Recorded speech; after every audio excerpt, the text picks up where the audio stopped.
Hay una forma de cansancio que no nace del cuerpo, sino del alma.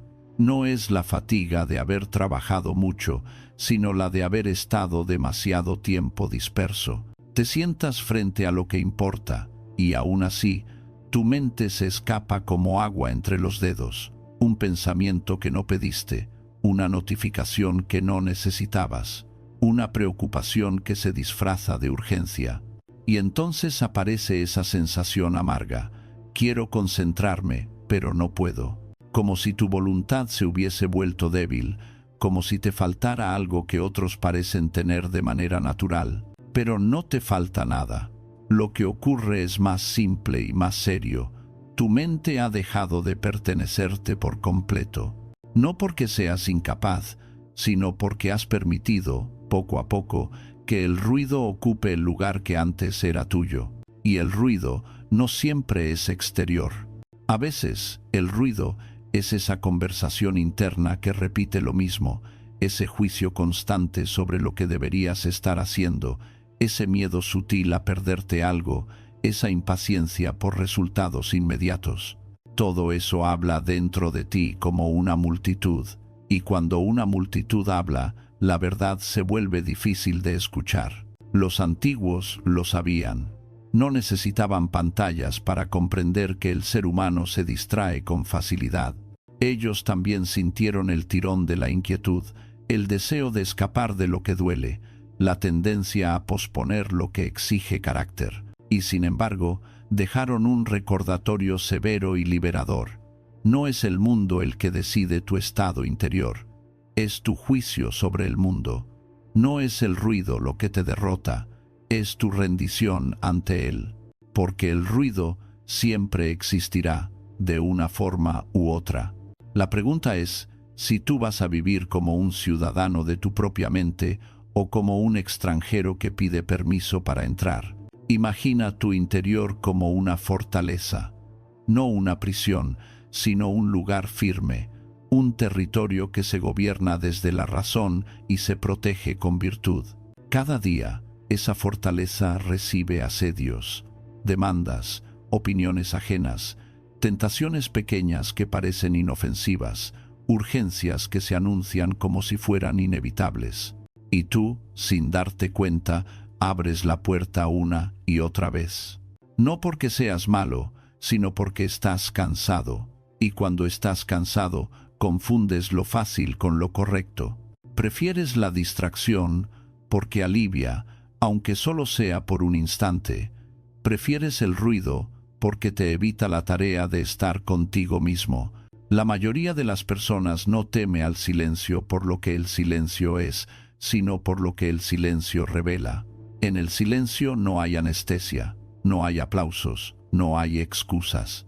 Allí aparece, con claridad, lo que estás evitando. Una decisión, una responsabilidad, una herida, un deseo no nombrado. Y por eso el silencio se vuelve incómodo. Pero lo incómodo no es un enemigo, es un maestro. Lo que incomoda, si se sostiene con dignidad, ordena. Lo que incomoda, si se mira sin dramatismo, fortalece. Aquí está la idea que cambia todo. El silencio no es huir del mundo, es regresar a ti. No es una ausencia vacía, sino un espacio fértil. En ese espacio, la mente deja de ser una plaza pública y vuelve a ser un hogar. Y cuando vuelve a ser un hogar, la concentración ya no es un esfuerzo desesperado, sino una consecuencia natural del orden interior. Porque la concentración no se compra con motivación, se construye con disciplina. Y la disciplina empieza en un acto pequeño, casi invisible. Decidir qué entra y qué no entra en tu atención. Tal vez te han dicho que para concentrarte necesitas más energía, más ganas, más inspiración, como si la mente fuera un animal caprichoso al que hay que seducir. Pero la mente no se seduce, se entrena, se educa, se conduce, no con violencia, sino con firmeza. Y esa firmeza no consiste en apretar los dientes, sino en establecer rituales, momentos breves, claros, repetibles, donde le enseñas a tu sistema nervioso una verdad sencilla. Ahora mando yo. Ahora estoy presente. Ahora vuelvo a lo esencial. Piensa en cuántas veces al día entregas tu atención sin darte cuenta. La atención es tu vida en forma de tiempo. Cada segundo de atención es un ladrillo de tu existencia. Si tu atención se desperdicia, tu vida se fragmenta, y una vida fragmentada no puede sentirse plena, por más entretenimiento que la rodee. Por eso, este tema no es productividad, es dignidad. No se trata de hacer más cosas, sino de hacer lo que importa con el alma entera. No se trata de correr más rápido, sino de caminar en la dirección correcta con una mente unificada. El silencio es el comienzo de esa unificación. No el silencio como pose, no el silencio como lujo reservado para retiros y montañas, sino el silencio como práctica diaria en medio de la realidad, en tu casa, en tu escritorio, en el trayecto, antes de hablar, antes de reaccionar. Un silencio que no te separa de los demás, sino que te devuelve a tu centro para que puedas actuar con justicia, con claridad, con autocontrol. Porque cuando la mente se dispersa, la palabra se vuelve impulsiva y la acción se vuelve torpe. Cuando la mente se recoge, la palabra se vuelve precisa y la acción se vuelve recta. En este video vas a aprender 5 rituales de silencio. No son teorías bonitas ni frases para decorar una libreta. Son prácticas concretas, breves y profundas, diseñadas para recuperar el mando de tu atención. Algunos te servirán antes de empezar a trabajar, otros en medio del caos cotidiano, otros cuando sientas que una emoción quiere arrastrarte. Cada ritual es una puerta que se cierra al ruido y una puerta que se abre a lo esencial. No prometen eliminar los problemas, pero sí algo más valioso: enseñarte a no ser esclavo de ellos. Y mientras los practiques, notarás un cambio silencioso y poderoso. La mente deja de ser un lugar donde todo pasa sin control y se convierte en un lugar donde tú eliges. El mundo seguirá moviéndose, las voces seguirán hablando, las urgencias seguirán llamando. Pero tú ya no vivirás como alguien que reacciona, vivirás como alguien que responde. Hay una diferencia inmensa entre ambas cosas. Reaccionar es ser empujado, responder es gobernar. Si te tomas en serio esta disciplina, descubrirás que el verdadero enfoque no es tensión, es paz activa, es la calma de quien sabe lo que está bajo su control y lo que no. Es la sobriedad de quien no negocia con cada impulso. Es la serenidad de quien entiende que la vida se decide en pequeños instantes de atención. Y el primer instante empieza aquí, reconociendo que el silencio no es una carencia, sino una herramienta. No es un vacío que temer, sino un fuego que encender dentro de ti. Porque quien aprende a habitar el silencio, aprende a habitarse a sí mismo, y quien se habita a sí mismo ya no se pierde con facilidad. En adelante, no buscarás concentración como quien persigue algo fuera.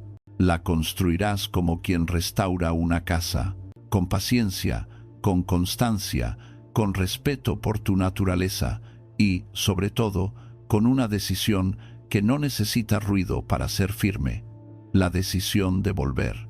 Siempre volver a la respiración, al presente, a la tarea, a la virtud, a ti. Si queremos recuperar el enfoque, no basta con admirar el silencio como una idea bonita.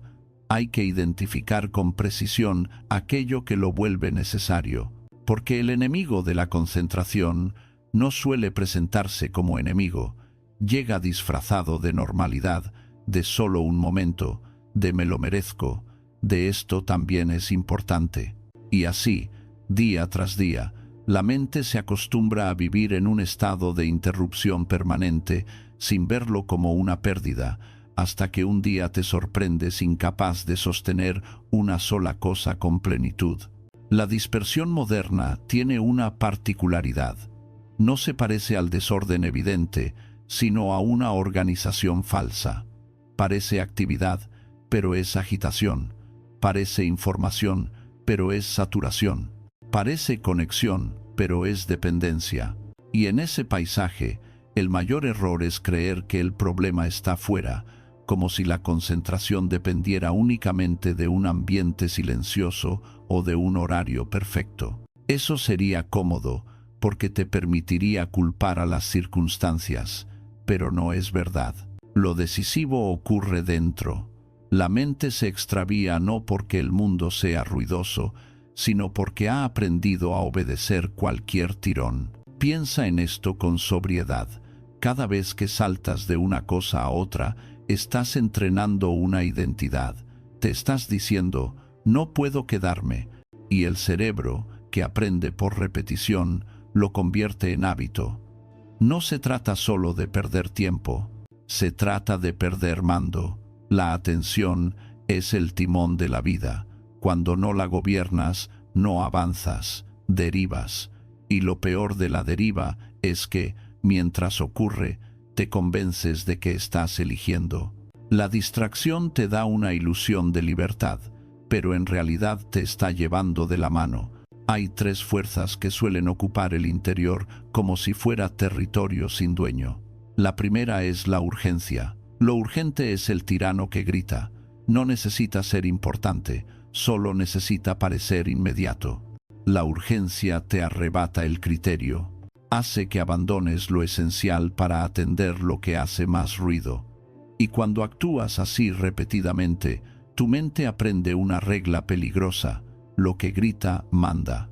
Entonces, el enfoque se vuelve raro, porque el enfoque requiere lo contrario: obedecer lo significativo, aunque sea silencioso. La segunda fuerza es la recompensa rápida.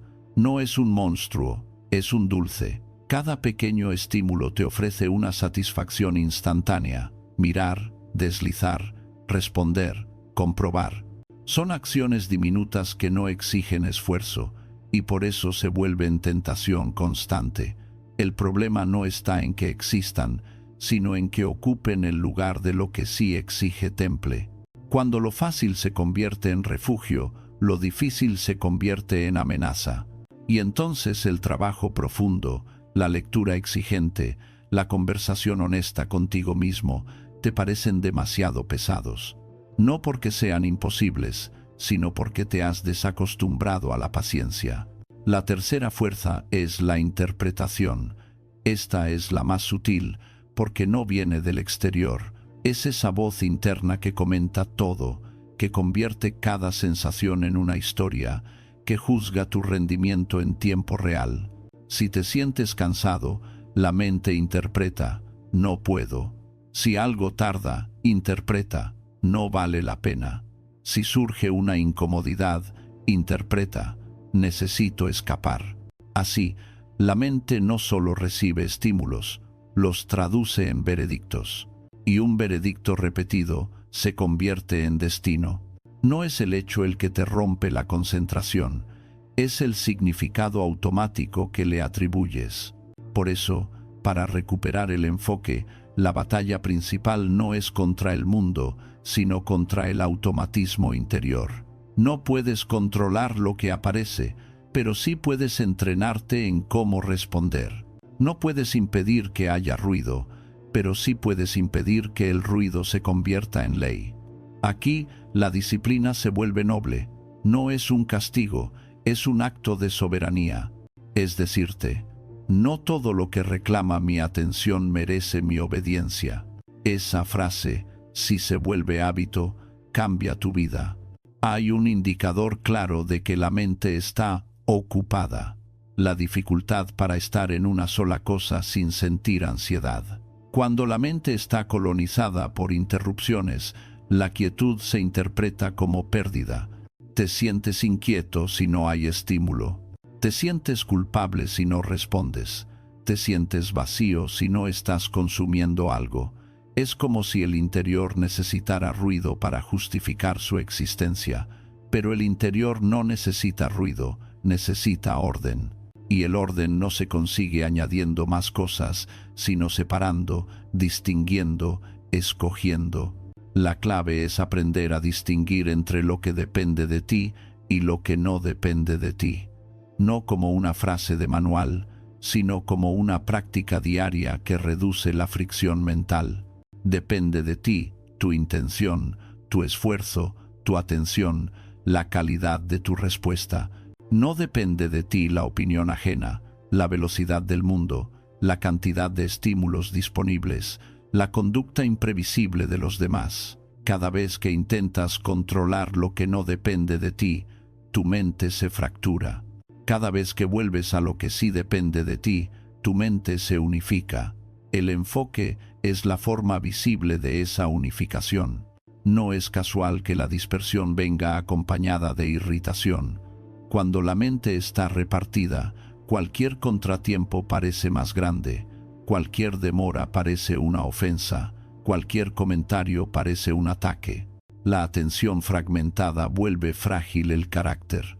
Y lo que aquí buscamos no es solo concentrarnos para producir más, sino fortalecer el ánimo para vivir mejor. Porque una mente que se sostiene en una cosa con serenidad es una mente que también se sostiene ante la vida cuando la vida se pone difícil. El mundo actual no te roba el enfoque por la fuerza, te lo compra con pequeñas monedas, comodidad, entretenimiento, aprobación, sensación de estar al día, y tú pagas con lo más valioso, tu presencia. Te conviertes en alguien que está en muchos sitios y en ninguno.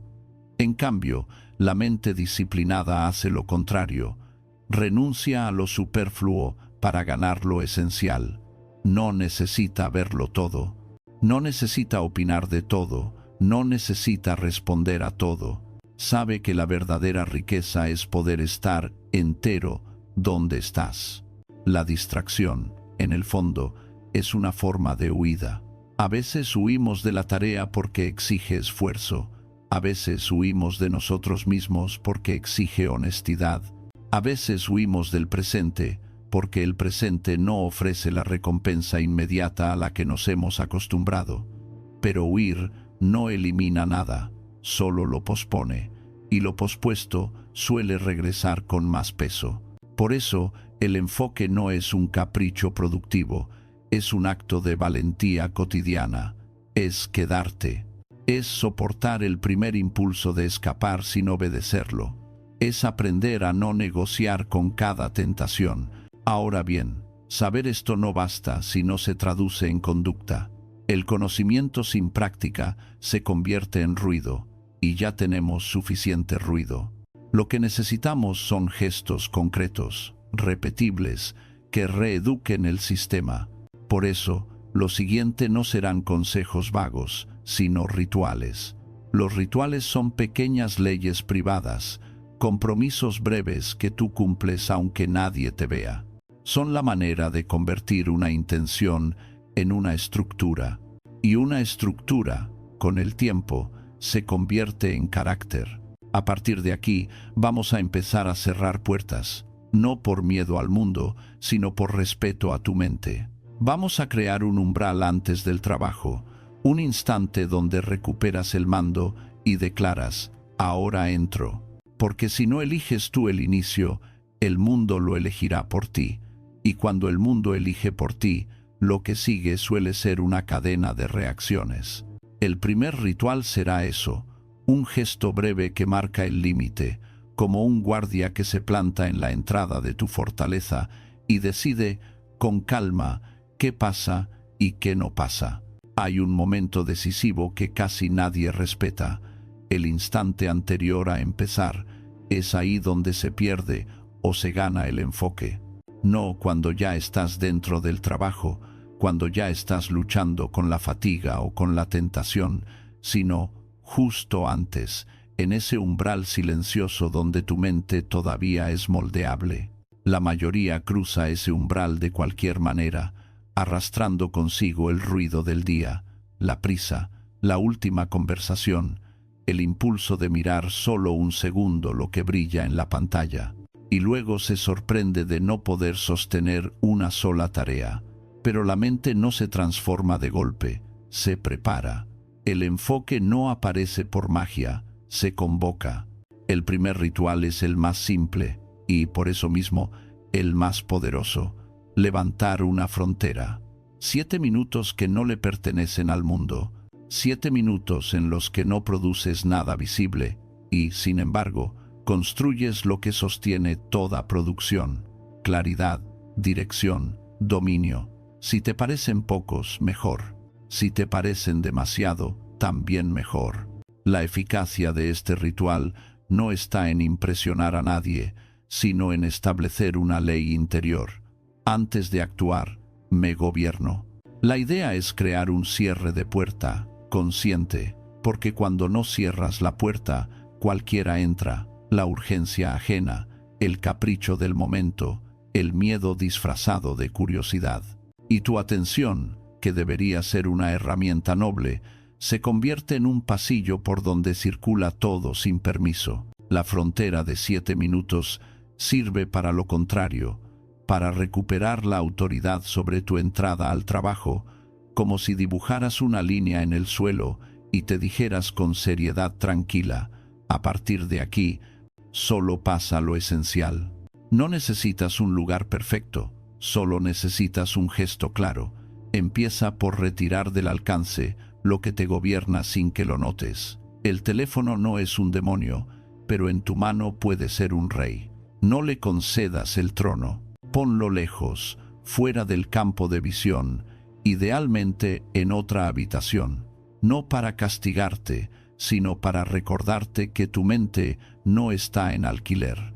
Luego, limpia tu mesa de lo superfluo, no como obsesión estética, sino como disciplina moral. Cada objeto innecesario es una invitación a la dispersión. Deja solo lo que corresponde a la tarea que vas a realizar. Tu espacio exterior debe reflejar tu intención interior. Una cosa, una dirección. Ahora siéntate, no como quien se desploma, sino como quien asume un puesto. Hay una postura que ya es una decisión: espalda erguida, mirada tranquila, manos quietas. La quietud del cuerpo no es un teatro, es una señal para la mente. En estos 7 minutos, no te preocupes por sentirte bien. El objetivo no es la comodidad, sino el orden. No intentes expulsar pensamientos, no discutas con ellos. Solo observa la llegada de cada impulso con la misma serenidad con la que verías pasar nubes. La mente se agita porque cree que todo lo que aparece merece respuesta. Aquí le enseñas lo contrario: puedo ver sin obedecer. En el primer minuto, lo más probable es que aparezca resistencia. Tu mente te ofrecerá excusas con una creatividad admirable. No hace falta, tengo prisa, lo haré después, mejor empiezo ya. Es la misma voz que te ha mantenido disperso tanto tiempo. No la odies, solo no la sigas. La prisa es una forma de pérdida de control. El que corre sin dirección no avanza, se desgasta. Tú no estás aquí para correr, estás aquí para gobernar. En el segundo y tercer minuto, empieza a concretar el propósito, no en forma de un discurso largo, sino en una frase breve y firme. Una frase que puedas sostener sin dramatismo. Durante los próximos 45 minutos haré esto, o mi tarea ahora es esta. La mente necesita un objetivo nítido para no negociar. Si le das un objetivo vago, te propondrá escapes. Si le das un objetivo claro, se alinea. Este es un punto crucial. La concentración no es un estado emocional, es una decisión precisa, y toda decisión precisa requiere un objeto definido. En el cuarto minuto, reduce la tarea al primer paso.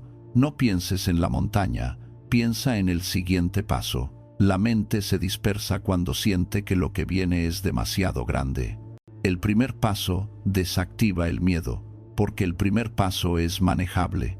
No estás prometiendo conquistar el mundo, estás prometiendo escribir la primera línea, Abrir el documento, resolver el primer problema, leer la primera página con plena atención. La grandeza real suele empezar con humildad, un paso exacto. En el 5.º minuto, anticipa una distracción probable y decide tu respuesta antes de que ocurra. No necesitas enumerar 100 escenarios, basta uno. Si sabes que la tentación será mirar mensajes, estableces una regla sencilla. Si siento el impulso, lo notaré y volveré. Si sabes que alguien puede interrumpirte, decides, responderé con calma y retomaré. Lo que se decide antes pesa menos que lo que se decide en medio del asalto. La mente que anticipa con serenidad se vuelve difícil de dominar por el impulso. En el 6.º minuto, deja de pensar en el ritual y siente el presente. Escucha la habitación, nota el aire entrando y saliendo, percibe el peso de tu cuerpo, no como una meditación teatral, sino como una comprobación. Estoy aquí. La mente dispersa vive siempre en el luego.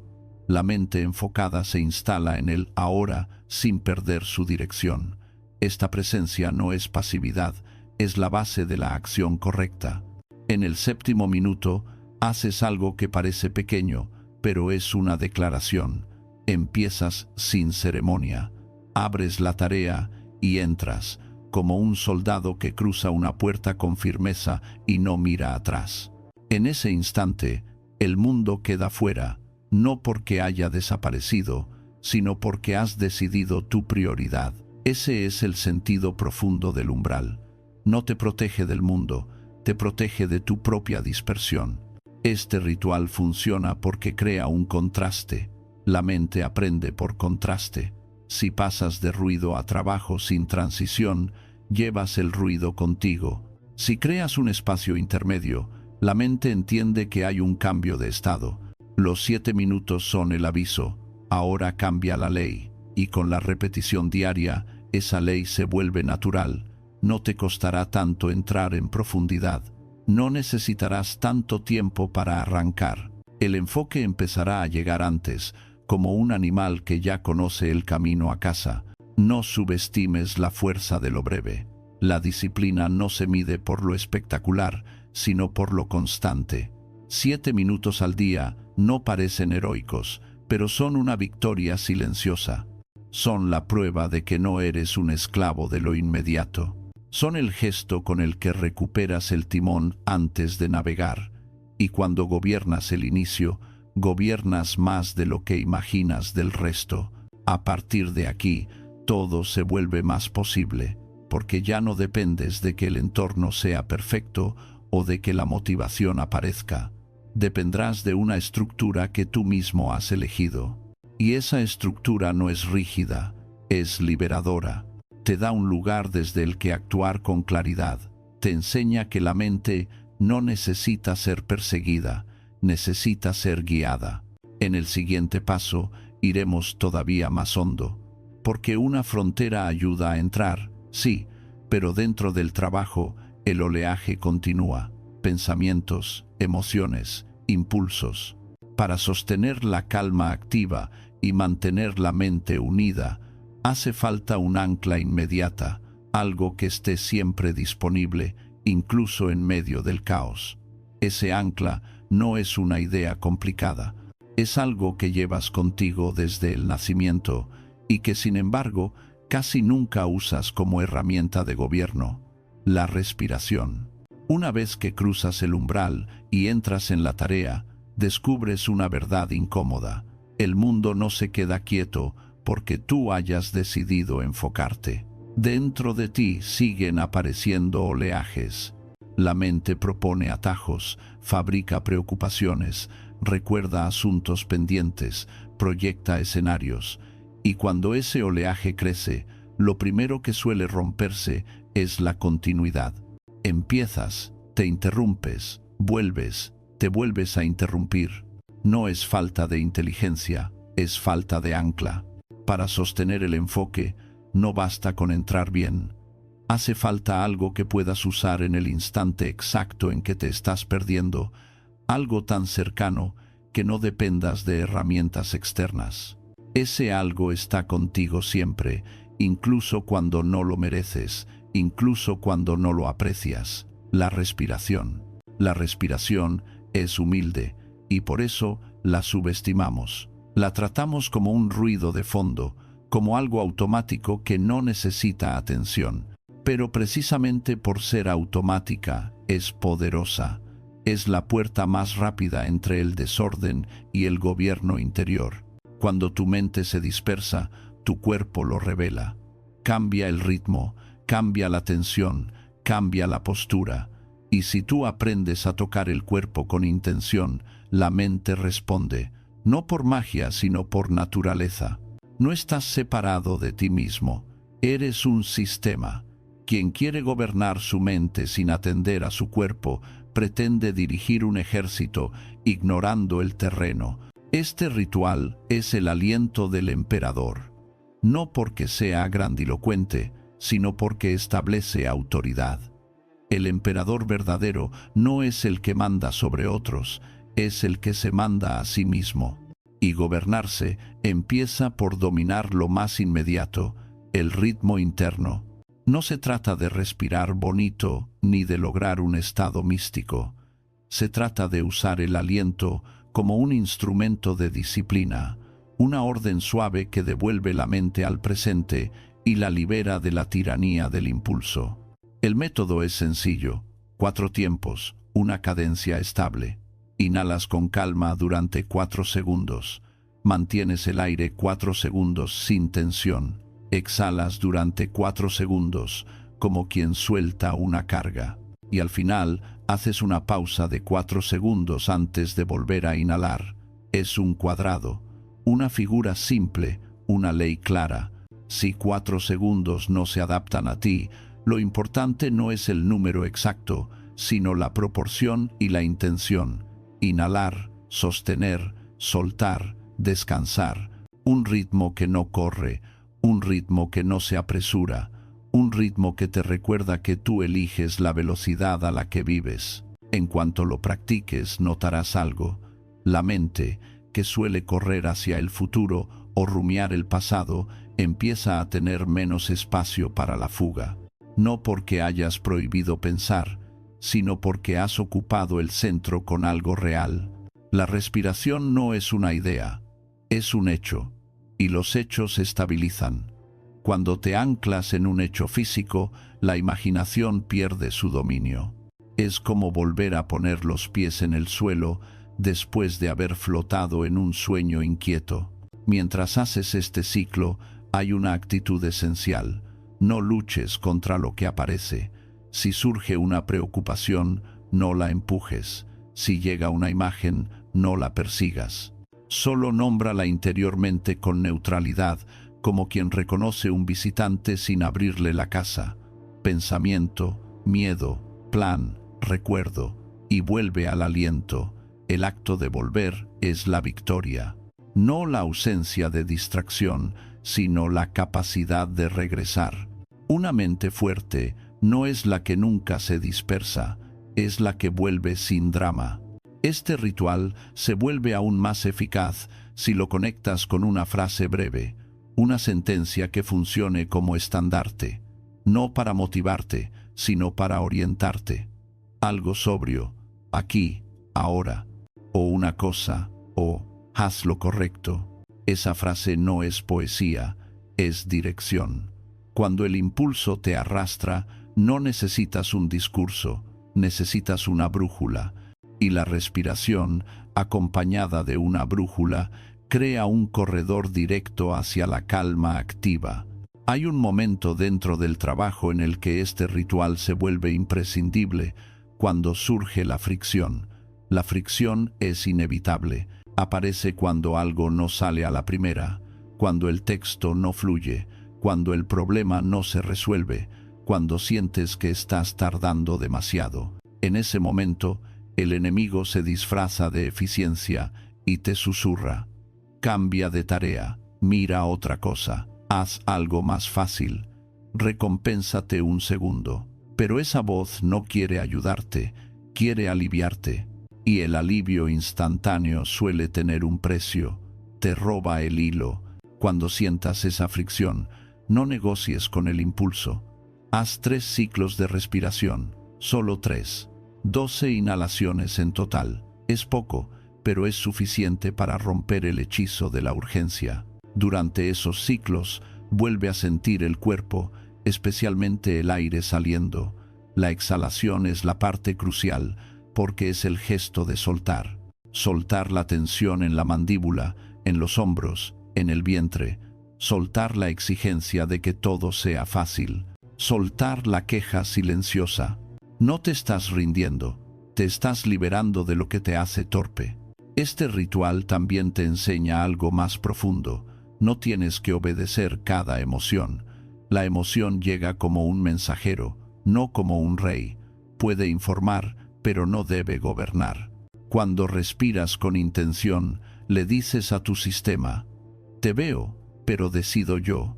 Y esa decisión, repetida, construye carácter. Porque el carácter no se demuestra en los grandes discursos, sino en los momentos pequeños en los que eliges la conducta correcta sobre el impulso.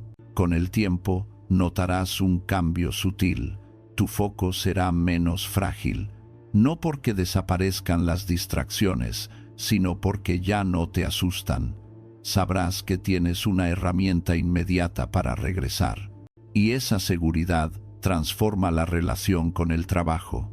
Dejas de entrar con miedo a perderte y entras con confianza serena. Sabes que, si te distraes, vuelves. Si te tensas, sueltas. Si te dispersas, reúnes. Además, la respiración tiene una ventaja que pocas cosas ofrecen. Funciona en cualquier lugar. No necesitas silencio absoluto, ni condiciones especiales, ni un horario perfecto. Puedes usarla antes de una reunión, en un transporte lleno, en una conversación difícil, en un minuto de espera. Donde haya aliento, hay ancla. Y eso significa que el enfoque deja de depender de la comodidad y se convierte en habilidad. Una habilidad que te acompaña como una espada discreta. No se exhibe, se usa. No confundas este ritual con una simple técnica de relajación. Su intención es más alta, es reeducar tu presencia. Es recordarte que el presente no es una jaula, sino el único lugar donde se puede actuar con virtud. Cuando vuelves al aliento, vuelves al lugar donde tus decisiones tienen poder. Fuera del presente, solo hay fantasmas. En el presente hay acción, y ahora que ya tienes frontera para entrar y ancla para sostenerte, toca el siguiente paso: limpiar el escenario interior. Porque aunque respires bien, todavía puedes cargar con un ruido invisible, frases no resueltas, preocupaciones sin forma, ideas que giran como aves inquietas. Para eso existe un ritual antiguo y contundente: poner el ruido en palabras escritas, sacarlo de la cabeza y colocarlo frente a ti con sobriedad. No como confesión emocional, sino como estrategia de claridad. Allí comienza el siguiente acto del silencio: el papel como espejo. Hay pensamientos que no se van porque les falte aire, sino porque les sobra espacio. Giran, se repiten, se disfrazan, cambian de forma, vuelven a empezar. No siempre son dramáticos, a veces son simples: una lista mental interminable, una frase que te quedó atravesada, una preocupación sin nombre, una idea que te persigue porque no la has ordenado. Y aunque respires con calma, aunque hayas entrado con disciplina en tu tarea, ese ruido interno puede seguir ocupando el centro. La mente no solo se dispersa por estímulos externos, también se dispersa por acumulación. Lleva demasiado dentro, y cuando lleva demasiado, pierde nitidez. Por eso el tercer ritual existe: el papel como silencio. No el silencio de no pensar, sino el silencio de pensar con forma. Escribir no es un adorno para almas sensibles, es una herramienta de gobierno. Cuando escribes, obligas a lo confuso a volverse concreto, y lo concreto se puede manejar. Lo confuso, en cambio, te maneja a ti. La mente es un teatro donde los pensamientos actúan con libertad absoluta. La página es un tribunal donde cada pensamiento debe presentarse con nombre y pruebas. Allí la imaginación deja de ser soberana, porque ya no puede ocultarse en la niebla. Este ritual tiene una dignidad antigua. Es el diálogo sobrio con uno mismo, la práctica de mirarse sin indulgencia y sin crueldad. No se trata de desahogarte, ni de contar tu vida como si fueras el protagonista herido de una novela. Se trata de ordenar, de separar, de recordar lo esencial. El objetivo es simple: sacar el ruido de la cabeza para que la cabeza vuelva a servir a lo que importa. La mayoría de las personas evita escribir por dos motivos. Creen que no saben hacerlo o temen lo que encontrarán. Pero aquí no estamos buscando estilo, estamos buscando claridad. Y la claridad no exige talento, exige honestidad. Además, la honestidad se vuelve más fácil cuando se convierte en procedimiento. Por eso este ritual no es una escritura infinita, sino una estructura breve. 3 líneas, 3 golpes secos de martillo que convierten la confusión en forma. La primera línea responde a lo que te está arrastrando, no a lo que debería preocuparte, sino a lo que efectivamente está ocupando tu atención ahora mismo. Puede ser algo grande o pequeño. Me inquieta la reunión de mañana. No paro de pensar en ese comentario. Estoy tentado de abandonar porque siento que no avanzo. Me distrae la necesidad de comprobar si alguien me ha escrito. El valor está en no ponerlo en palabras. Un pensamiento sin nombre es una sombra. Con nombre pierde parte de su poder. La segunda línea divide el mundo en dos: lo que depende de ti y lo que no depende de ti. Aquí se manifiesta la filosofía en su forma más práctica. No se discute, se delimita. Depende de mí prepararme, no depende de mí que les guste. Depende de mí sostener la atención. No depende de mí que el día esté perfecto. Depende de mí actuar con respeto. No depende de mí la reacción ajena. Esta línea es una espada, corta lo inútil. Te devuelve la soberanía donde realmente existe. Porque gran parte del ruido interior nace de intentar controlar lo que nunca fue tuyo controlar. La tercera línea es la más importante. Una acción correcta y concreta, pequeña si hace falta, pero real. No un deseo, no una promesa grandiosa, sino un paso inmediato. Escribiré el primer párrafo. Haré 20 minutos de trabajo profundo. Enviaré ese correo con claridad y calma. Cerraré todas las pestañas salvo la que necesito. Esta línea convierte la conciencia en bulto, conducta. Sin acción, la claridad se vuelve otra forma de contemplación estéril. Con acción, se vuelve fuerza. 3 líneas, nada más. En menos de 2 minutos, el ruido cambia de estado. Pasa de ser una nube que te envuelve a ser un objeto que puedes observar. Y cuando puedes observarlo, ya no te domina igual. Esto no significa que la preocupación desaparezca por arte de magia. Significa algo mejor. La preocupación deja de conducir el volante. Se sienta en el asiento de atrás. Tú sigues adelante. Lo que hace a este ritual especialmente poderoso es que no es solo un filtro de pensamientos, sino un entrenamiento de carácter, porque cada vez que escribes esas 3 líneas, practicas una virtud: la templanza de no exagerar, la justicia de reconocer lo que es tu responsabilidad, la valentía de comprometerte con una acción, la sabiduría de distinguir lo esencial de lo superfluo. Parece simple, y lo es, pero lo simple, repetido, construye una vida firme. Hay un momento del día donde este ritual se vuelve una salvación, cuando sientes que estás trabajando, pero no avanzas. Ese estado es traicionero, porque produce frustración, y la frustración produce huida. Entonces, haces lo fácil, saltas a otra cosa, te distraes, te convences de que necesitas despejarte. Sin embargo, muchas veces no necesitas despejarte, necesitas definir. Lo que te bloquea no es la falta de energía, sino la falta de precisión. El diario de 3 líneas te devuelve la precisión. Te pregunta, sin preguntas explícitas pero con la lógica de su estructura, ¿qué te está ocupando? ¿Qué es tuyo? ¿Qué harás? Además, escribir te protege de un enemigo silencioso, la dramatización. La mente, cuando se deja suelta, tiende a exagerar. Un problema se convierte en destino, una duda se vuelve sentencia, una demora se interpreta como fracaso.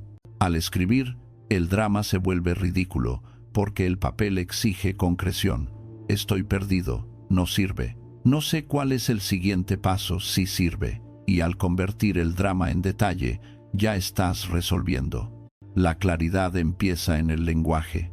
Quien aprende a nombrar con precisión, aprende a vivir con precisión. No conviertas este ritual en una ceremonia larga ni en una obligación pesada. Su fuerza está en ser ligero y constante. Puedes hacerlo antes de empezar un bloque de trabajo, a mitad de día cuando notes que la mente se dispersa, o al final para cerrar con dignidad.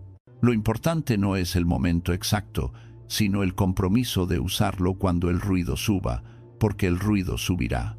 La cuestión es si tendrás una herramienta para responder con firmeza o si volverás al hábito de escapar. También hay algo íntimo y profundo en este acto. Te vuelves testigo de ti mismo. Dejas de ser un actor poseído por impulsos y te conviertes en alguien que observa y elige. Esa distancia es libertad. No es frialdad, es madurez. La madurez consiste en no confundirse con cada pensamiento que pasa.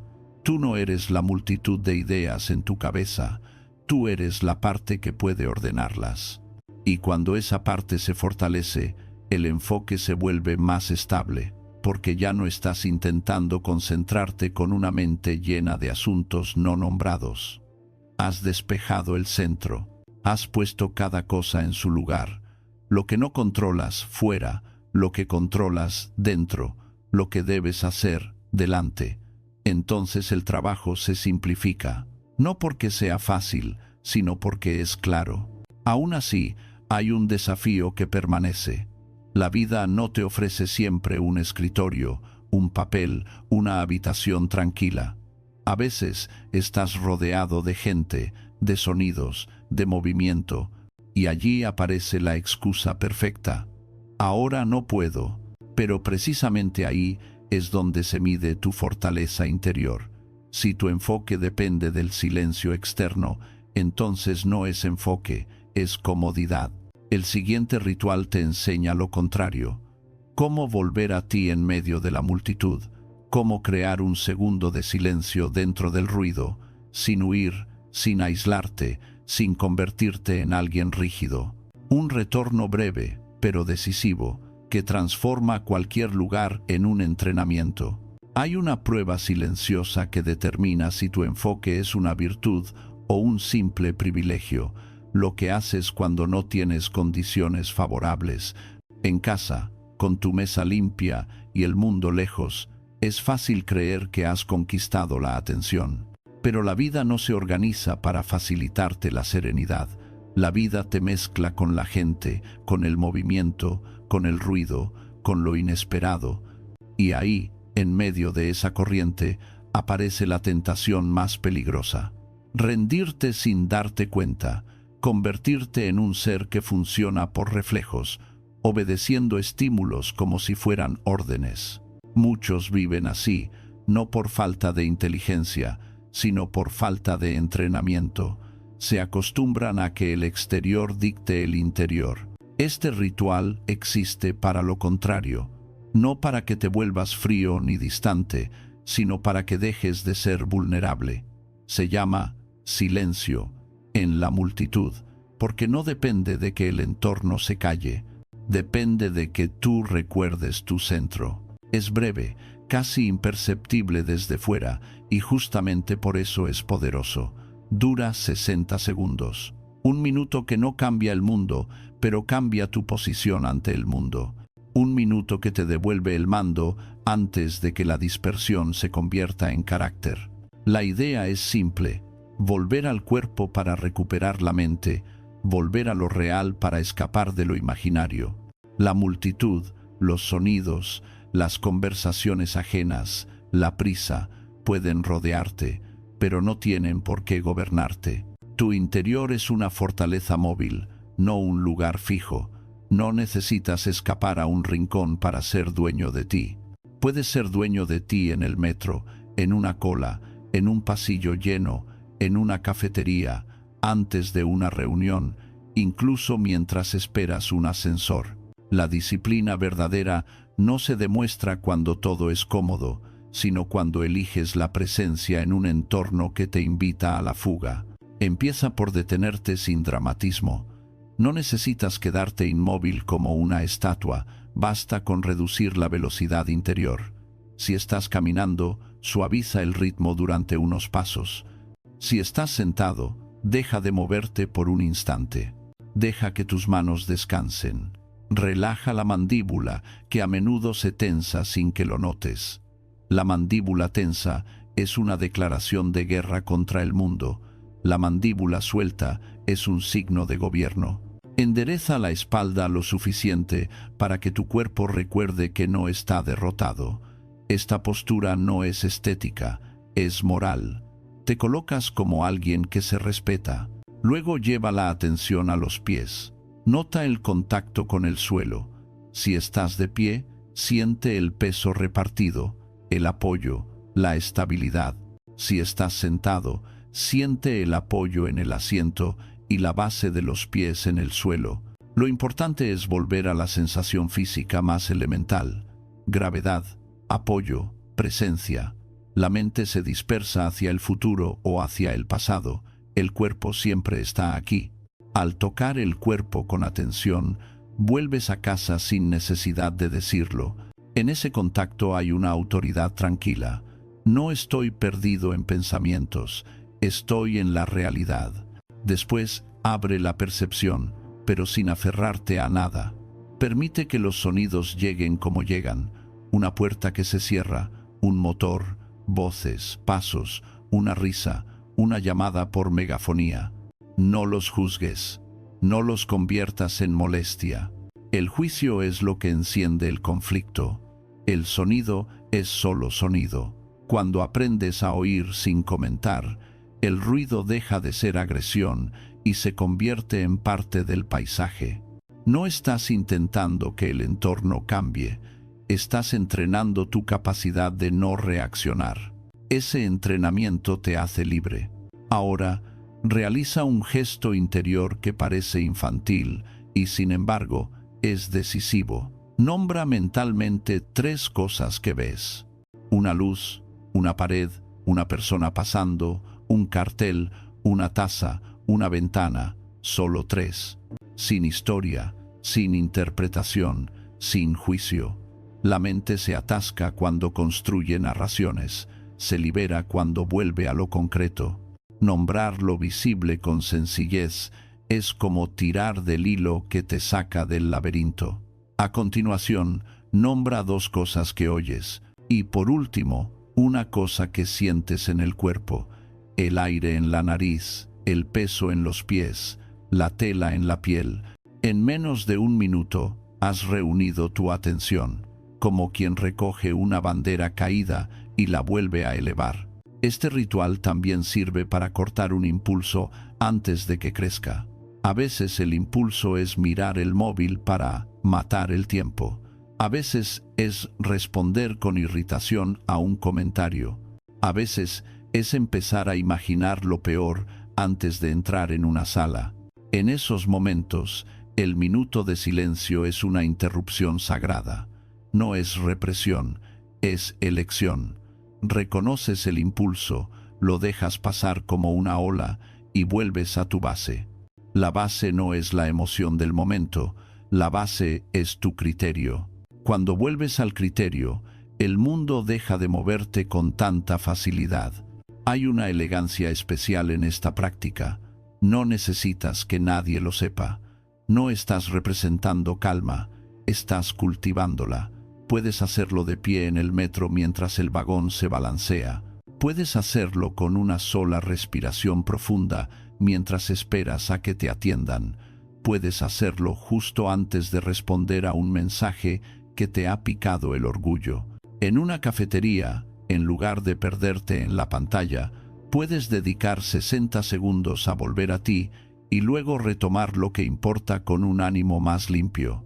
Y antes de una reunión, cuando el ambiente está cargado de expectativas, ese minuto te recuerda algo esencial. Tu valor no depende de la aprobación. Tu tarea es actuar con rectitud. Este ritual no elimina el ruido, pero lo desactiva, y esa diferencia es enorme. El ruido externo seguirá existiendo, pero ya no se convertirá automáticamente en ruido interno. Aprendes a vivir con el mundo sin ser absorbido por él. Aprendes a estar con otros sin dejar de estar contigo. Es una forma de respeto doble, respeto por los demás, porque no necesitas imponerles tu tensión, y respeto por ti, porque no entregas tu paz como si fuera un objeto barato. Con el tiempo, este minuto se convierte en una especie de reflejo noble. En lugar de reaccionar, vuelves. En lugar de quejarte, vuelves. En lugar de ceder a la dispersión, vuelves. Y cada vez que vuelves, fortaleces una identidad nueva, la de alguien que no se abandona. La multitud no te roba el centro, porque el centro ya no es un lugar frágil, es una habilidad.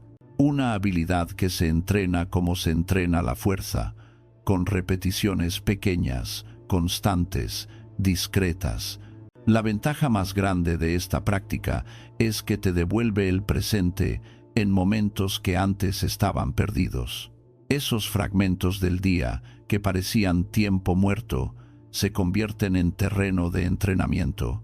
Y cuando entrenas en lo pequeño, lo grande se vuelve más fácil.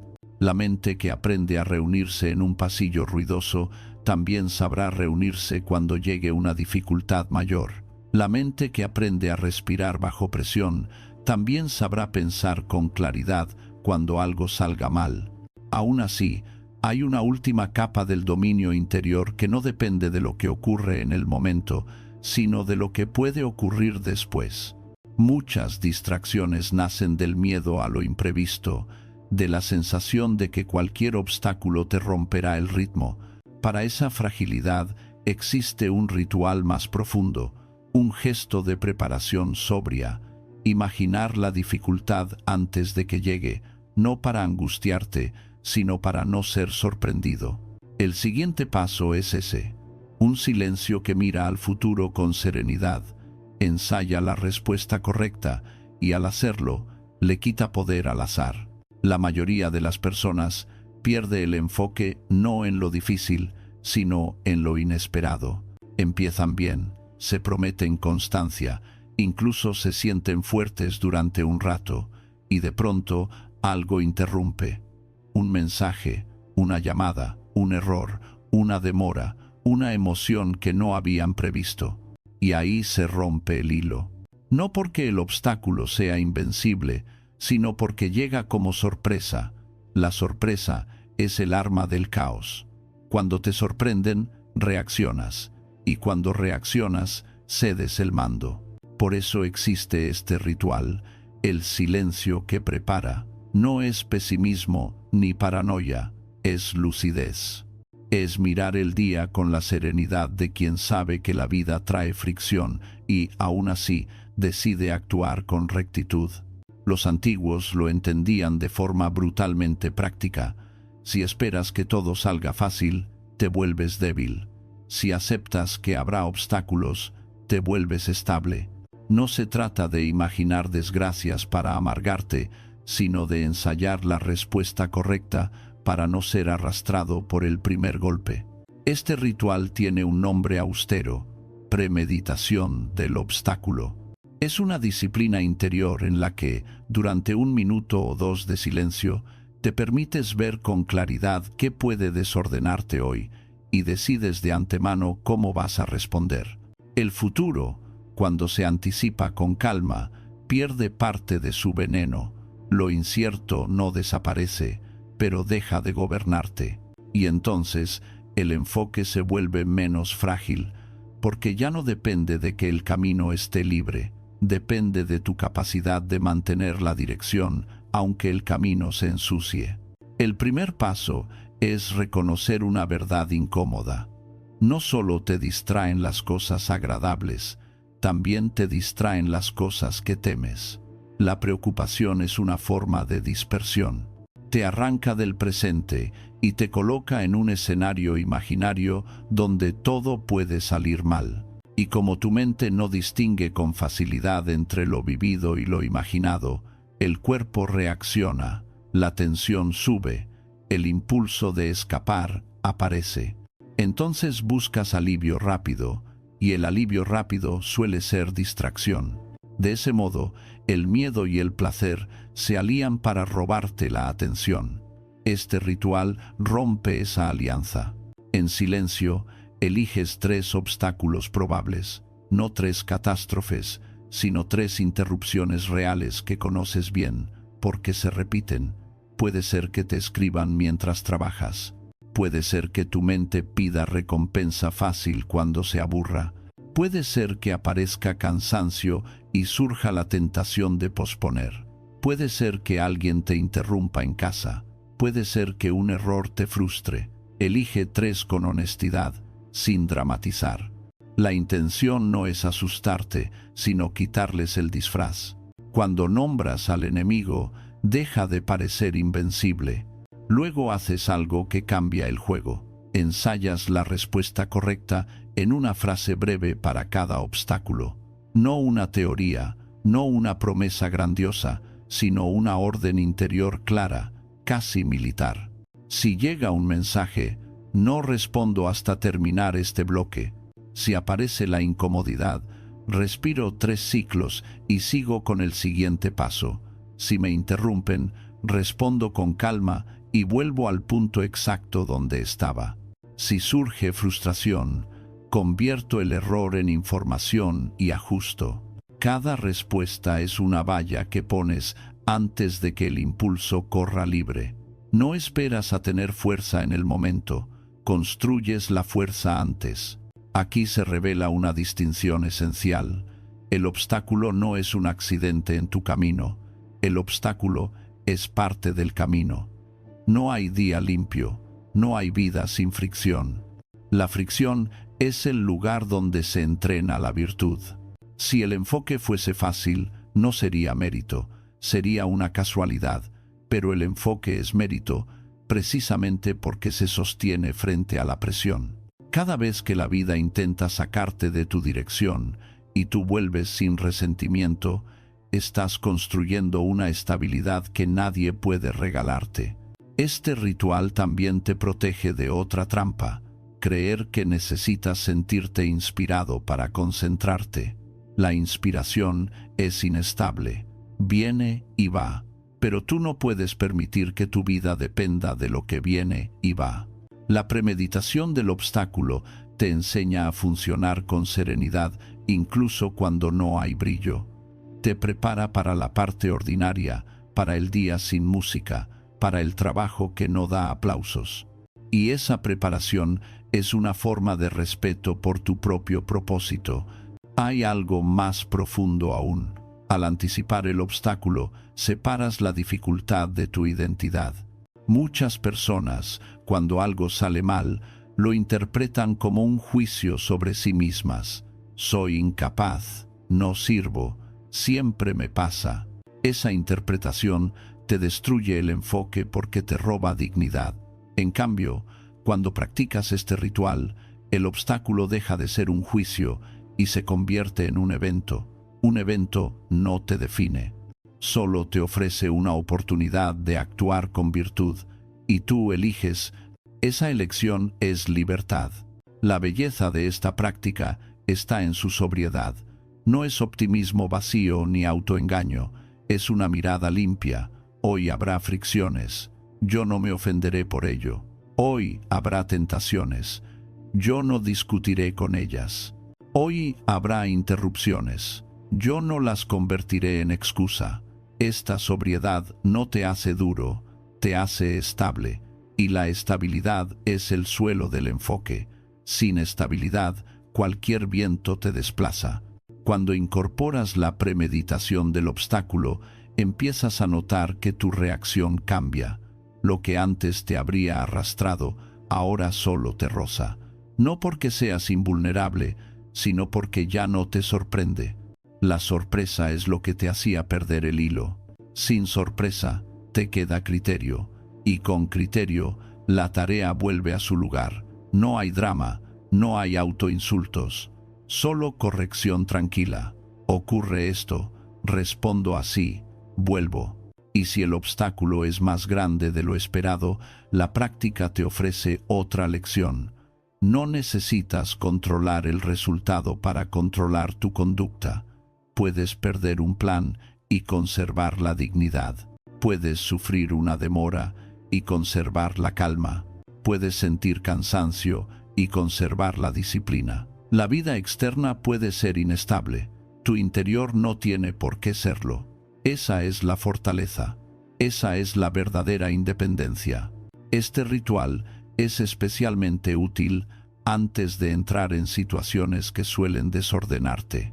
Una conversación difícil, una reunión donde hay tensión, una tarea que te intimida, un día en el que sabes que habrá interrupciones. 2 minutos de silencio pueden cambiar el tono de horas enteras, porque en esos 2 minutos decides quién vas a ser. No esperas a que el mundo te empuje para descubrirlo. Lo decides antes, en calma, con claridad. Ahora, con los 5 rituales ya en tus manos, ocurre algo importante. Dejan de ser trucos sueltos y empiezan a formar un sistema. Ya tienes un umbral para entrar, un ancla para sostenerte, una página para despejar la mente, 1 minuto para volver en medio del ruido y una preparación sobria para no ser sorprendido. Pero una herramienta aislada, si no se integra, se olvida. La vida gana por desgaste. Por eso, el siguiente paso es unirlo todo. Construir un día que tenga estructura sin volverse rígido. Un día donde el silencio no sea un evento raro, sino un hilo invisible que mantiene tu mente unida de la mañana a la noche. Cuando una herramienta es buena pero queda suelta, la vida la vence por desgaste. No porque la herramienta sea inútil, sino porque el día es largo, la mente se fatiga y lo urgente siempre intenta ocupar el trono. Por eso, después de aprender los 5 rituales, llega el momento más importante, convertirlos en un modo de vivir. No como una religión rígida, ni como una lista perfecta, sino como una arquitectura invisible que sostiene tu atención, sin exigir que seas heroico a cada minuto. El verdadero dominio no consiste en hacer grandes esfuerzos de vez en cuando, sino en diseñar un día donde la virtud sea lo más fácil de repetir. La mente no se ordena con un acto único, se ordena con un ritmo. Los rituales son ladrillos, pero el ritmo es la casa, y una casa se habita. Si quieres que el silencio te acompañe, no lo trates como un evento excepcional reservado para cuando tengas tiempo. Trátalo como una higiene del espíritu. Del mismo modo que nadie espera a tener ganas para lavarse la cara, tú no esperas a sentirte inspirado para recuperar el mando. Lo haces porque es digno, porque te sostiene, porque te devuelve a lo esencial. El sistema empieza en la mañana, no por romanticismo, sino por estrategia. La mañana es el momento en que tu mente todavía no ha sido completamente repartida. Es un territorio más limpio. Allí, unos pocos minutos bien usados tienen un efecto desproporcionado.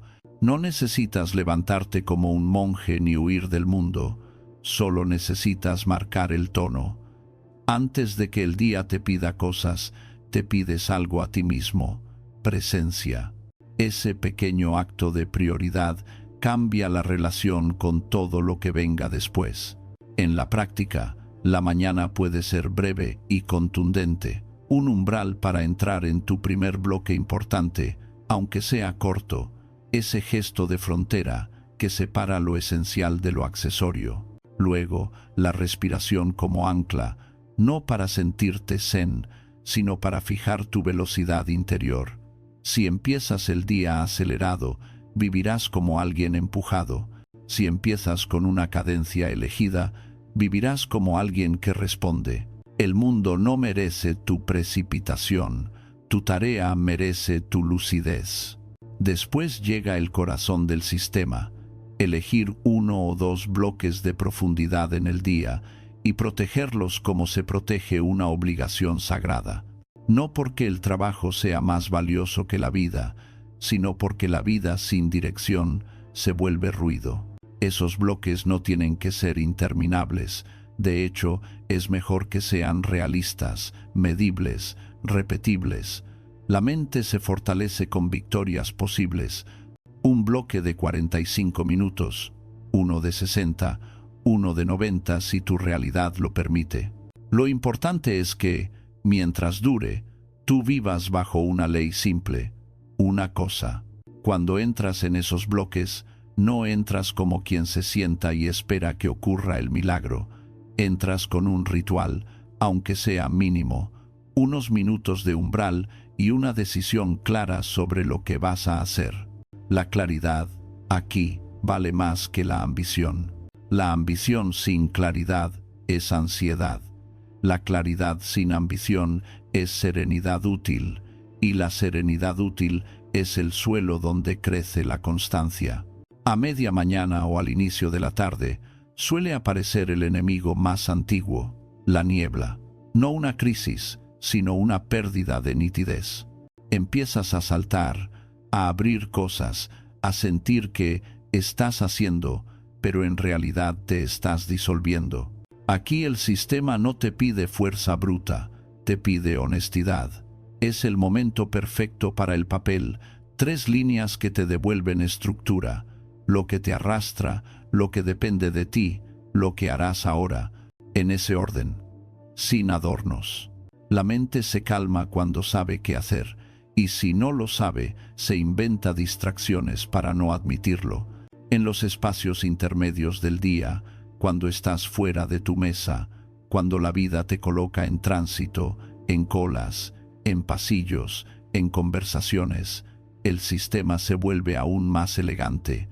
Aprovechas el minuto de silencio en medio de la multitud, no para aislarte de los demás, sino para no perderte. Esos 60 segundos repetidos hacen algo extraordinario. Convierten lo cotidiano en entrenamiento. Dejas de depender de condiciones perfectas. Tu atención se vuelve portátil. Y cuando tu atención es portátil, tu libertad crece, porque la libertad no es poder controlar el mundo, sino poder gobernarte dentro del mundo. Antes de momentos que suelen activarte una llamada difícil, una reunión, una tarea que te exige el sistema, añade un gesto de previsión sobria, premeditar el obstáculo. No para cargarte de tensión, sino para quitarle al azar su capacidad de derribarte. El día no te sorprende tanto cuando ya has decidido cómo responder, y una respuesta decidida con calma pesa menos que una respuesta improvisada bajo presión. Así, la vida deja de ser un ring donde entras sin guantes y se convierte en un gimnasio donde entrenas virtud con cada fricción. Si lo miras de lejos, verás que el sistema no está hecho de grandes momentos, sino de retornos. Entrar, sostener, despejar, volver, preparar. Ese ciclo, repetido, construye una mente más unificada. Y una mente unificada no es una mente rígida, sino una mente clara. La claridad no te encierra, te libera, porque cuando sabes qué importa, no necesitas perseguirlo con ansiedad. Lo haces con calma, con firmeza. Este modo de vivir también requiere una renuncia que pocos aceptan de buen grado. Renunciar a estar disponible para todo. no es egoísmo, es respeto por la atención. La disponibilidad absoluta es una forma moderna de esclavitud. Si estás siempre accesible, estás siempre fragmentado. Y una persona fragmentada puede parecer muy conectada, pero por dentro está ausente. En cambio, cuando eliges momentos de indisponibilidad consciente, no estás abandonando a nadie, estás recuperando la capacidad de estar presente de verdad cuando sí toca estarlo. A lo largo del día, el sistema se sostiene con una regla sencilla que se repite sin necesidad de palabras. Cada vez que notes que te has ido, vuelves. No te insultas, no dramatizas. No construyes una historia sobre tu falta de disciplina, solo vuelves. La mente se educa con repetición, no con desprecio. La dureza sin sabiduría se convierte en violencia contra ti mismo y la violencia siempre acaba buscando escape. Tú no necesitas violencia, necesitas firmeza tranquila. Y al final del día, el sistema se cierra como se cierra una puerta con cuidado. No porque haya terminado la vida, sino porque ha terminado una jornada de decisiones. Un cierre breve, un momento de reconocimiento. ¿Qué hiciste con rectitud? ¿Qué podría mejorar mañana? ¿Qué ruido no merece ser llevado a la cama? Este cierre no es culpa ni orgullo, es aprendizaje. Es la mente volviendo a su dueño antes de dormir, porque si te llevas el día sin procesar, el día sigue hablando dentro de ti por la noche, y el descanso, sin silencio interior, se vuelve superficial. Lo esencial de todo esto es entender que el silencio no es un lujo, es una disciplina que protege tu humanidad, te permite vivir con más intención, con más justicia, con más presencia. Te permite no ser arrastrado por lo que brilla, te devuelve a lo que pesa. Y lo que pesa, en el buen sentido, es lo que construye una vida con sentido.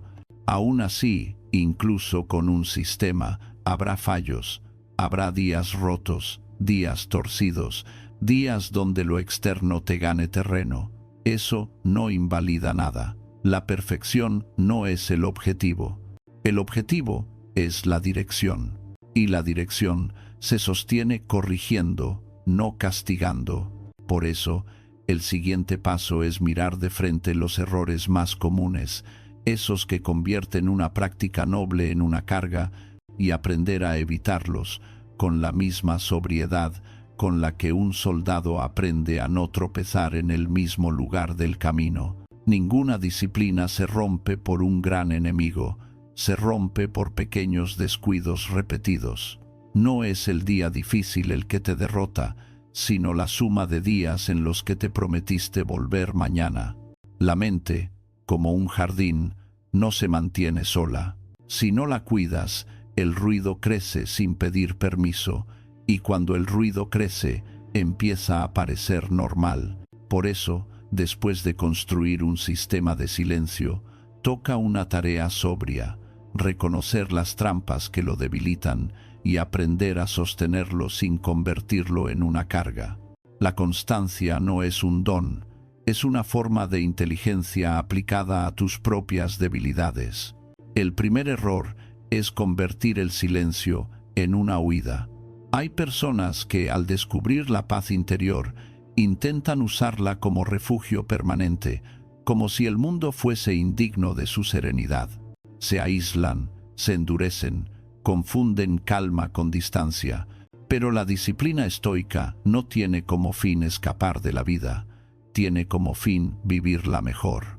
El silencio no es un muro para evitar a los demás, sino un centro desde el que actuar con justicia.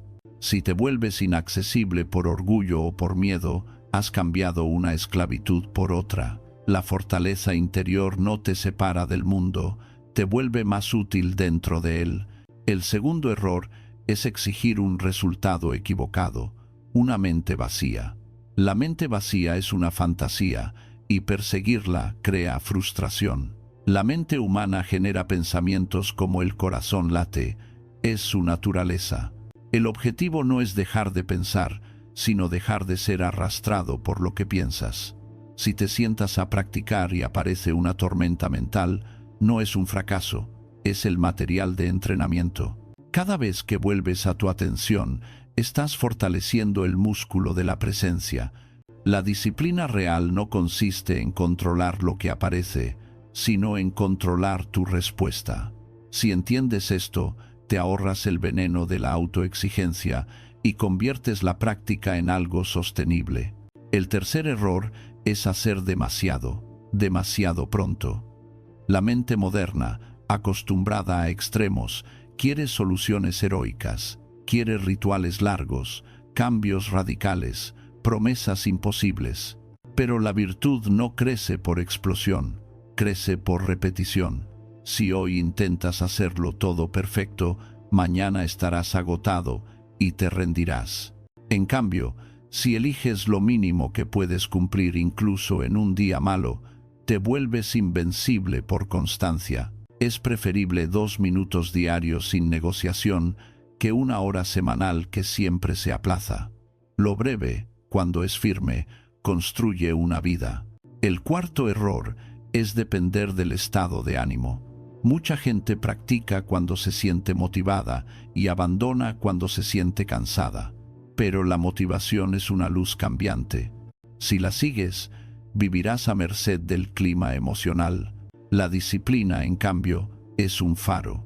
No depende del ánimo, depende de un compromiso con lo que consideras correcto. Aquí aparece una idea decisiva. El enfoque no es solo una habilidad, es una forma de respeto. Respeto por tu tiempo, por tu trabajo, por las personas a las que sirves con tu presencia, por la vida que te ha tocado vivir. Cuando lo entiendes como respeto, dejas de preguntar si te apetece y empiezas a actuar con dignidad.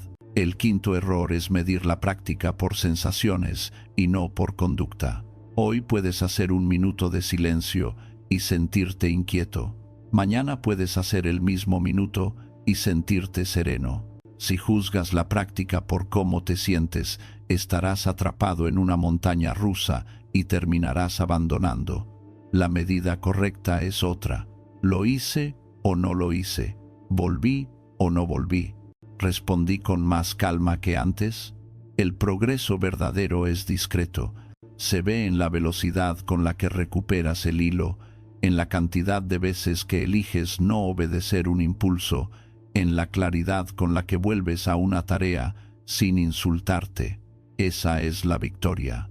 Y esa victoria no siempre viene acompañada de euforia. El sexto error es convertir el sistema en rigidez. Cuando algo te da estructura, la tentación es aferrarte a ello con miedo, como si cualquier variación fuese una amenaza. Entonces te vuelves inflexible, te irritas si el día no encaja, te culpas cuando el plan se rompe. Pero la vida no respeta calendarios perfectos. La disciplina madura no es rígida, es adaptable. Mantiene el núcleo, ajusta la forma. Si hoy no puedes hacer un bloque largo, haces uno corto. Si no puedes escribir 3 líneas, escribes una. Si no puedes practicar antes, practicas después. El objetivo no es cumplir un ritual como quien marca una casilla. El objetivo es mantener la dirección interior, incluso cuando el exterior cambia. El séptimo error es no proteger el entorno mínimo. Aunque tu fortaleza esté dentro, la puerta sigue siendo importante.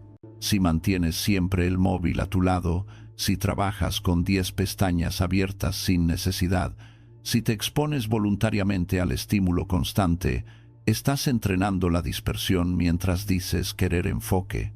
La voluntad se cansa, el entorno no. Por eso, una parte de la disciplina es reducir fricción, alejar lo que te tienta, simplificar lo que te rodea, hacer más fácil lo correcto. Esto no es debilidad, es sabiduría práctica. Quien se cree fuerte y se expone innecesariamente no es valiente, es imprudente. El octavo error es no cerrar el día. Muchos pierden el enfoque no durante el trabajo, sino después, cuando creen que ya no importa. Se llevan el ruido a la noche, se acuestan con la mente encendida, se despiertan sin claridad y repiten el ciclo. Si quieres estabilidad, aprende a cerrar. Un cierre breve es una forma de higiene moral. Reconoces lo que hiciste bien sin orgullo, reconoces lo que harás mejor sin culpa y sueltas. No para olvidar, sino para descansar con dignidad. El descanso no es un premio, es una preparación para actuar mejor mañana. Para sostener la práctica, hay un principio que conviene recordar como una ley sencilla. Nunca pierdas 2 veces seguidas. Si hoy fallas, mañana vuelves. Si hoy te dispersas, mañana te recoges. No conviertas un tropiezo en identidad. La mente se vuelve fuerte no porque no caiga, sino porque no se queda en el suelo. La vergüenza prolonga la caída, la corrección tranquila la termina, y corregir sin drama es una forma de nobleza. Otra clave es elegir un gesto mínimo innegociable. Puede ser 1 minuto de respiración antes de empezar el primer trabajo. Puede ser escribir una línea al mediodía. Puede ser 1 minuto de silencio en la multitud. Lo que sea, pero que sea tuyo y que puedas cumplir incluso en un día caótico. Ese gesto es el hilo rojo que mantiene la continuidad. Cuando todo lo demás se rompa, ese hilo te recuerda que sigues siendo dueño de tu interior. Al final, la disciplina no se sostiene con intensidad, sino con sentido. Si practicas silencio solo para rendir más, te cansarás cuando el rendimiento no suba de inmediato. Pero si lo practicas para vivir con más presencia, para responder con más justicia, para no regalar tu vida al ruido, entonces la práctica se vuelve inevitable, porque nadie que haya probado la dignidad de estar entero quiere volver a la dispersión como estado normal. Y ahora solo queda convertir esta comprensión en acción concreta, no como teoría, sino como prueba. No para demostrar nada a nadie, sino para darte un hecho. Lo estás haciendo, lo has elegido, lo repites. En el siguiente paso, cerramos el círculo con un desafío breve, claro, de 7 días. Un compromiso lo bastante simple para empezar hoy mismo y lo bastante firme para demostrarte, con hechos, que tu mente puede volver a ti cuando tú lo decidas. Si has llegado hasta aquí, ya tienes algo que la mayoría no posee, un mapa y una intención. Pero un mapa sin pasos se queda en papel y una intención sin prueba se disuelve en el primer día difícil. Por eso este cierre no será una despedida emocional ni una frase bonita para recordar. Será una invitación a la acción con la sobriedad de quien entiende que la libertad interior se gana con hechos pequeños. 7 días. No para transformarte en otra persona de la noche a la mañana, sino para demostrarte que tu mente puede volver a ti cuando tú lo decides, lo suficiente como para abrir una puerta que ya no se cierre. Este desafío de 7 días no exige perfección, exige continuidad. No te pide que seas invulnerable al ruido, te pide que practiques el retorno, porque el retorno es la esencia del enfoque. Volver una y otra vez a lo que importa sin drama, sin odio hacia ti mismo, sin excusas. Y al repetir ese acto, algo cambia. Dejas de ser alguien que intenta concentrarse y te conviertes en alguien que se gobierna. La diferencia no es estética, es moral. La disciplina no es una decoración del carácter, es su columna vertebral. El primer día será el día de la frontera. Antes de tu bloque más importante, haces tu umbral. 7 minutos. No para prepararte como si fueras a entrar en una guerra, sino para entrar con dignidad en lo que merece tu presencia. Ese día no negocias con el impulso de revisar cosas rápido, no negocias con la prisa, no buscas un estado perfecto, cumples el gesto y luego trabajas con una sola tarea clara durante un bloque realista. Ese es tu primer triunfo. Demostrar que puedes elegir el inicio. Elegir el inicio es elegir el tono del día. El segundo día será el día del ancla. Mantienes el umbral si puedes, pero el centro del día es la respiración. En el momento exacto en que notes fricción, resistencia o tentación de escapar, haces 3 ciclos. No como ritual místico, sino como orden interior. Respiras y vuelves. Respiras y sigues. Ese día aprendes una verdad crucial. No necesitas sentirte preparado para actuar correctamente. Puedes actuar correctamente incluso con incomodidad. Y esa capacidad te hace más libre que cualquier técnica. El tercer día será el día del papel. En algún punto donde notes dispersión o ruido acumulado, escribes tus 3 líneas. Lo que te arrastra, lo que depende de ti, lo que harás ahora. Sin literatura, sin justificarte, sin convertirlo en confesión, solo estructura. Y después haces el paso que has escrito. Ese día entiendes por experiencia algo que ninguna frase puede enseñarte. Lo confuso pierde poder cuando lo miras con precisión. La mente se calma cuando deja de mentirse. El cuarto día será el día del retorno en movimiento. Practicas el minuto de silencio en medio de la multitud. Lo haces donde sea, en una cola, en el transporte, antes de entrar a un lugar, durante una pausa. 60 segundos para volver al cuerpo, para nombrar lo real, para escuchar sin juicio. Ese día compruebas que el enfoque no es un lujo de escritorio, es una habilidad portable, es una fortaleza que camina contigo.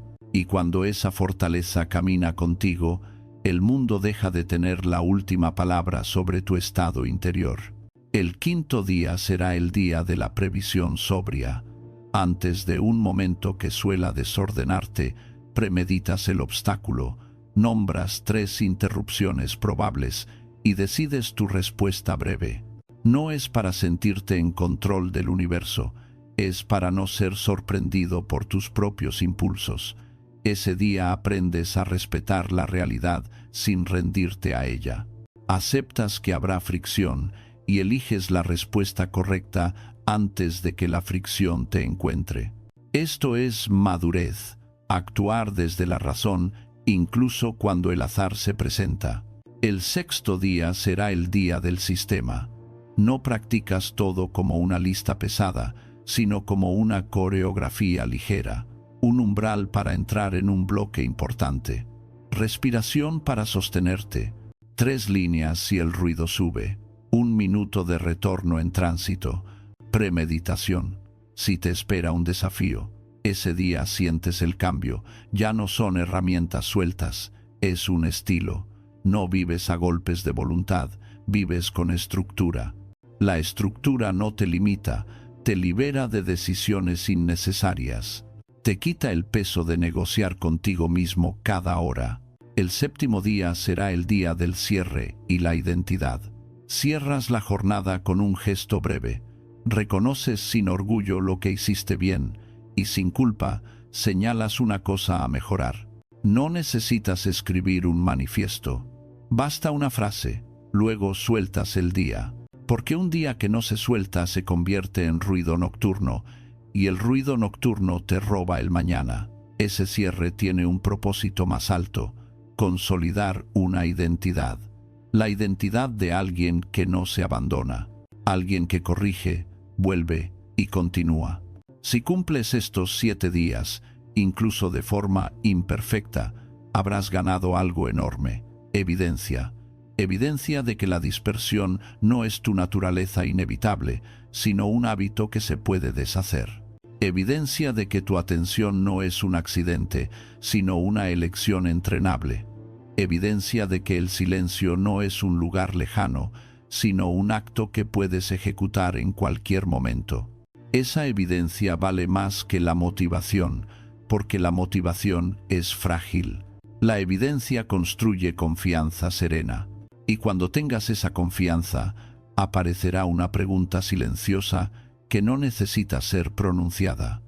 ¿Cómo quiero vivir a partir de ahora? No en teoría, sino en práctica.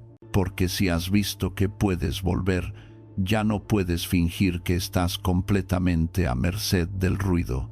Ahora sabes que hay un camino, y cuando sabes que hay un camino, la excusa pierde fuerza.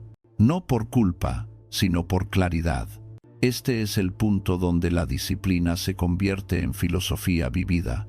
No se trata de ser más productivo para llenar tu agenda, se trata de recuperar tu vida en forma de atención, de poder escuchar a alguien sin que tu mente se vaya, de leer sin saltar cada línea, de trabajar sin la necesidad de recompensas constantes, de responder a una emoción sin ser arrastrado por ella, de estar presente en tu propia existencia. Esa presencia es una forma de justicia contigo y con los demás, porque quien está disperso ofrece una versión fragmentada de sí mismo. Quien está presente ofrece lo mejor que tiene, su alma entera. No esperes un día ideal para empezar. El día ideal es una fantasía cómoda. Empieza en un día normal, incluso en un día torcido. Así le das a tu disciplina el terreno real donde debe crecer. Y no intentes hacerlo grandioso. Lo grandioso se infla y se rompe. Lo sobrio se sostiene. 1 minuto, 3 líneas, 3 ciclos de respiración, 7 minutos de umbral, un regreso en medio del ruido. Eso es suficiente para empezar a reconstruir la fortaleza. Y si un día fallas, no conviertas el fallo en sentencia. Corrige, vuelve, continúa. La vida no recompensa al que nunca tropieza, recompensa al que no se queda en el suelo. El ruido seguirá ahí. La prisa seguirá llamando. Las tentaciones seguirán ofreciendo monedas rápidas. Pero tú ya tendrás una riqueza distinta, el hábito de regresar a lo esencial. Ese es el sentido último de estos rituales. No crear una burbuja, sino crear un centro. No huir de la vida, sino habitarla con dignidad. No apagar el mundo, sino encender tu criterio. Porque cuando tu criterio está encendido, la mente deja de vagar como una multitud sin guía y se convierte en un instrumento noble, atento, sobrio, firme. Y entonces, incluso en medio de lo cotidiano, ocurre algo que parece simple pero es extraordinario.